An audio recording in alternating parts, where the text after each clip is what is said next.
recebi uma história aqui que eu adorei, sério. É uma senhora, ela já é aposentada, e ela deu meio que uma lição aqui. A história dela não é tão grande, mas eu quis ler pra vocês assim mesmo. Dani, somos de uma família de 8 irmãos. Fomos muito bem criados, principalmente pela minha mãe, uma mulher forte e guerreira, que soube administrar os problemas que passamos com o alcoolismo do meu pai. Nossa primeira infância foi muito triste. Tivemos que lidar com diversos problemas, tais como a fome e a falta de bens materiais. Porém, minha mãe nos supria com todo o amor do mundo. Antes do 6º filho, ela tomou uma decisão importante, que mudaria o cenário da nossa vida. A gente vivia em São Paulo. Ela fechou a firma do meu pai e voltamos para o Recife, local de origem da família dela e do meu pai. Ela conseguiu um emprego numa instituição federal e pouco depois ela conseguiu um emprego federal para o meu pai. Depois ela teve mais um menino e 2 meninas. Até então nós morávamos na casa da minha avó materna, até conseguirmos uma casa para morar. Meu pai bebia muito, mas tínhamos o que comer. Estudar era o lema da minha mãe. Quando nós... Gente, cara, a mãe dela tinha 8 filhos. Não, pera. A mãe... Até caiu meu óculos. A mãe dela tinha 8 filhos. Quando a menina mais nova tinha 5 anos, a mãe decidiu voltar a estudar. Olha isso. Às vezes a gente fala, nossa, ai, já tenho um filho, não dá pra estudar, não dá mais pra seguir uma carreira, não dá. Olha o exemplo dessa mulher. Quando minha irmã mais nova fez 5 anos, minha mãe voltou a estudar. Fez vestibular junto com meu irmão, que passou para engenharia, e minha mãe para sociologia. Ela trabalhava em 2 horários, 8 filhos e um marido alcoólatra. Ela passou e se formou com honra. Quando eu fiz 18 anos, eu comecei a namorar um rapaz chamado Kleber, que eu gostava muito. Ele trabalhava e estudava computação. Passei em biologia. Minha mãe, cansada das bebedeiras do meu pai, deu um ultimato nele. Meu pai tinha sofrido um acidente. E lendo um livro, conheci os alcoólatras anônimos. Fiz contato com um membro que visitou meu pai no hospital. Quando meu pai teve alta, meu pai foi numa reunião e nunca mais bebeu, um verdadeiro milagre. Mamãe, depois de ser socióloga, cursou Direito na Universidade Católica. E depois que eu me formei, aí ela tá falando dela, eu estava preparada para me casar. Quando falei para o meu pai que iria me casar com Kleber, ele me suplicou para que eu não casasse, pois ele conhecia a vida boêmia de Kleber. Eu aceitei a decisão do meu pai, embora eu amasse aquele homem. Então o pai, eu acho que por ser um ex-alcoólatra e ver o namorado dela que era boêmio, que adorava, acho que pensou, meu Deus, a minha filha talvez vai passar o que eu fiz a minha família passar todos esses anos, né? Bom, Dani, eu segui minha carreira acadêmica, fiz mestrado na área de micologia. Foi muito sofrido, pois eu não tinha renda nem bolsa de estudos. Conheci um rapaz muito poético e sonhador e começamos a namorar. Depois de 2 anos me casei com esse homem, que se chamava Lúcio. No começo, conciliar casamento com mestrado foi bem difícil. Meu marido era bipolar. Uma hora ele estava bem, uma hora eu nem reconhecia ele. Para piorar, depois de 2 anos eu engravidei. Minha orientadora quase me matou, pois era contra o regulamento dela. Acho que quando estava fazendo o mestrado, não sei, está grávida. Mas terminei a tese e defendi com meu filho bebê. Tive muitos problemas no meu casamento e não tinha emprego, pois eu era de uma área muito específica. E me boicotaram uma vez num concurso, não me deixaram me inscrever. Depois essa minha orientadora me arrumou uns bicos e depois eu consegui uma bolsa no CNPq.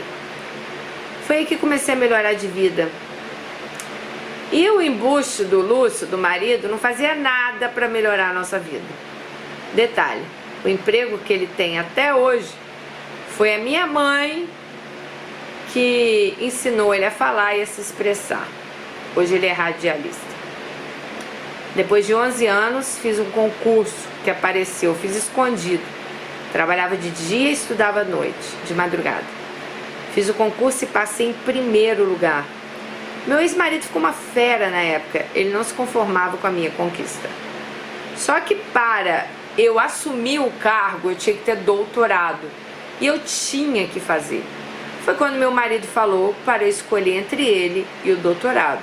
Eu, claro, escolhi o doutorado. Bom, deixou de dar qualquer ajuda em casa ao filho. Eu tinha que ir para São Paulo, né? Ela tinha que ir para São Paulo fazer o doutorado. Fiz na USP. E quando eu terminei a parte teórica, ele resolveu sair de casa. Sofri alguns percalços, mas consegui superar e fui em frente. Tive uma carreira na minha área, me realizei. No fim do século XX, reencontrei Kleber.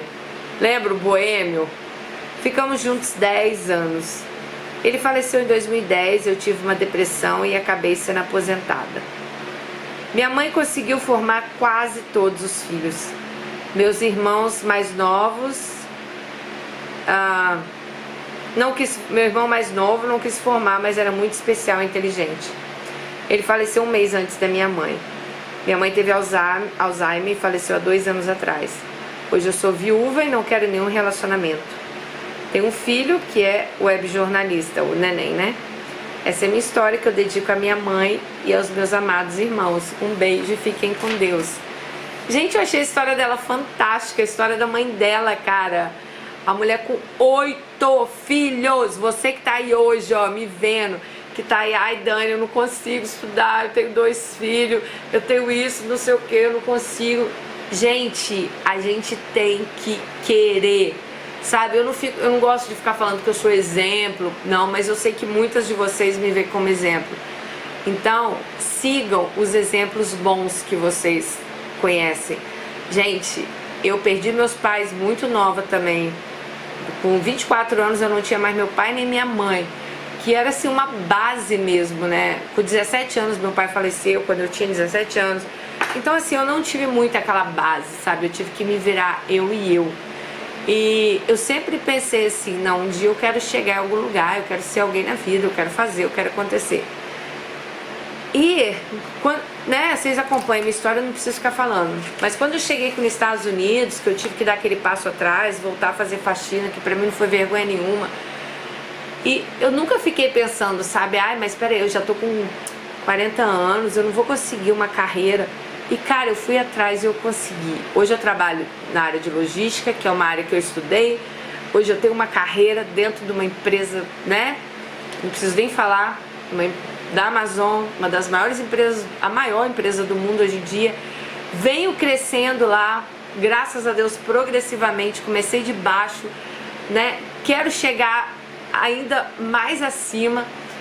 Já tô, sabe, super satisfeita, super... eu fico muito orgulhosa de mim. Eu poderia virar pra vocês e falar, ai gente, eu não consegui não, nossa, tem que acordar 1h30 da manhã, tem que começar a trabalhar 3 horas da manhã, ai, tão cansativo, gente. Tive que voltar a estudar algumas coisas, tive que aprender muita coisa. Mas não, eu não joguei minhas oportunidades fora. Se tiver que acordar 3 horas, se tiver que estar lá 3 horas da manhã, eu tô. Se tem que estar 2, eu tô. Você dorme mais cedo, acorda mais cedo, entendeu? Eu acho que na vida tudo é adaptável. Parem de arrumar desculpa pra, sabe, não me leve a mal, mas vamos parar de arrumar desculpa pro nosso fracasso, porque nós somos os nossos piores inimigos. Se a gente coloca na nossa cabeça que a gente não vai conseguir, a gente não consegue, porque a gente nem vai tentar fazer. Eu lembro que quando eu fui chamada para esse cargo, né, que eu, lógico, eu fui atrás, né, gente, me inscrevi, fiz a entrevista, tal, e que eles me deram meu horário, que era 3h45 da manhã. Hoje eu já entro às 3 da manhã, porque como agora eu faço mais coisas, né, cada vez eu tô aumentando, eu tenho mais responsabilidades, então eu chego mais cedo. Eu pensei, nossa, 3h45, mas hora nenhuma me passou na cabeça de pensar assim, não vou aceitar porque é 3h45 da manhã. Quem quer acordar 2 horas da manhã? Ninguém, né, gente?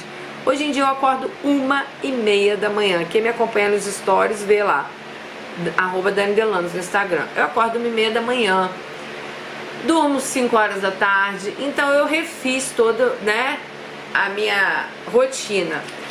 O que poderia talvez ter sido ruim pra mim, eu ter pensado, nossa, esse horário vai ser um inimigo. Não, eu fiz ele um aliado pra mim, sabe? Eu sei que é diferente, talvez tenha mães aí que vão falar, Dani, eu tenho um filho, eu não tenho dinheiro. Gente, mas pra tudo tem um jeito.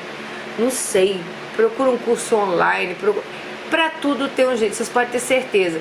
O que eu tô falando pra vocês é que às vezes nós somos nossos piores inimigos. A gente sempre já pensa no fracasso, a gente sempre já pensa que não é pra mim, não vai dar certo, não vou conseguir, não vou fazer, não sei o quê. E não é assim. E a gente, sabe, a gente tem que estar sempre querendo crescer, a gente tem que estar sempre querendo chegar mais alto, porque é isso, né, que vai te trazer um conforto, sei lá na frente.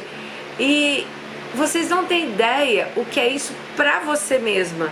Você olhar pra trás, hoje eu olho pra trás, onde eu tava, há 15 anos atrás, eu olho pra mim hoje, nem eu acredito em tudo que aconteceu na minha vida. Nem eu acredito em cada degrauzinho que eu subi. Nem eu acredito em tudo que eu construí. Só que tudo que eu construí, gente, foi com suor pingado no meu corpo, entendeu? Foi assim, eu plantei cada coisinha pra chegar lá. Não foi fácil. Nossa, eu lembro lá no museu, quando eu cheguei em Londres, eu sempre acostumada a trabalhar em escritório, me arrumar, me emperequetar toda, né, botar minhas roupinhas lindas. Eu ia dar faxina em museu 5 horas da manhã. Nossa senhora, ali eu não estava acostumada ainda, parecia que era o fim do mundo pra mim. Mas foi ali que eu aprendi a dar valor às coisas que eu queria. Eu sabia que aquilo ali não ia ser por muito tempo, que era, né, um degrau pra mim. E ali dentro foi muito importante pra mim, pra aprender a falar inglês, porque eu trabalhava com muitos ingleses, pra aprender a me virar, pra mim ter um rumo na minha vida, né? Saber que eu queria, que eu não ia ficar ali 10, 15 anos, né? Pô, assim, gente, não menosprezando o trabalho de ninguém, mas assim, eu acho que na vida da gente, a gente tem que sempre querer crescer. Você pode fazer o que for, sabe? Você pode fazer uma faxina, você pode começar, sei lá, catando latinha na rua, você pode fazer o que seja na sua vida, mas sempre pense em crescer, né? A gente já viu várias meninas aqui falando, nossa, Dani, meu marido não pensa em crescer, pra ele tá bom ganhar um salário mínimo, pra ele tá bom isso. Eu acho que a gente tem que sempre querer mais na nossa vida, só que a gente só vai conseguir isso dependendo da gente. Se a gente se preparar, se a gente correr atrás, se a gente fizer acontecer, tá? Então não seja, eu queria muito ler a história dela pra mostrar a vocês que uma mulher, cara, com 8 filhos, se formar, né? Depois ela lá fazendo mestrado com o neném, depois vai fazer o doutorado, o marido tá lá, o doutorado vai se catar, né, meu filho? Lógico que o doutorado, né? Não tem embuste nenhum que vai atravessar meu caminho e fazer eu parar minha vida. Desculpa, por mais que eu esteja apaixonada, por mais que eu ame, não tem homem que vai me parar, que vai fazer eu parar minha carreira pra falar assim, não faz isso, porque, né, a gente não tá nem se vendo. Eu e meu marido, a gente quase não se vê, o que é ótimo, porque na hora que se vê dá saudade, namora, se beija, não sei o que, não tem aquelas coisas, evita tanta coisa. Mas eu digo assim, não é que a gente quase não se vê. Às vezes 2, 3 vezes na semana ele tá fora de casa, ele chega, eu tô dormindo, eu acordo. Mas a nossa relação é tão forte, a gente é tão companheiro, a gente torce tanto um pro outro, que isso não é problema pra gente. Isso acaba sendo algo, igual eu falei, que alimenta até a nossa relação, entendeu? Que quando a gente tá junto, por exemplo, hoje ele não tá em casa, hoje é quinta-feira, ele saiu ontem, amanhã ele chega à noite. Aí é dia da gente deitar, ver um filminho, né, namorar, comer junto, fazer um monte de coisa junto. Então, eu vou ficar me lamentando, nossa, meu marido dorme 3... Não, ele se lamenta? Não. A gente faz dos momentos que a gente tá junto que sejam os melhores pra gente. E assim tem que ser. Você não tem que colocar num papel isso ou aquilo. Ah, ou eu ou sua aula de dança. Ou eu ou sua... Ah, pelo amor de Deus, né? Se o homem fizer isso com você, minha filha, já bota ele de escanteio, já bota ele pra correr. Porque não rola, tá bom? Beijo no coração de vocês e amada Alicia, amei sua história. Amei mesmo, ó, que sua mãe esteja lá muito feliz, muito orgulhosa de você. Muito parabéns pra você, pra todos os seus irmãos e pro filhão aí. Beijo no coração e até o próximo vídeo. Tchau.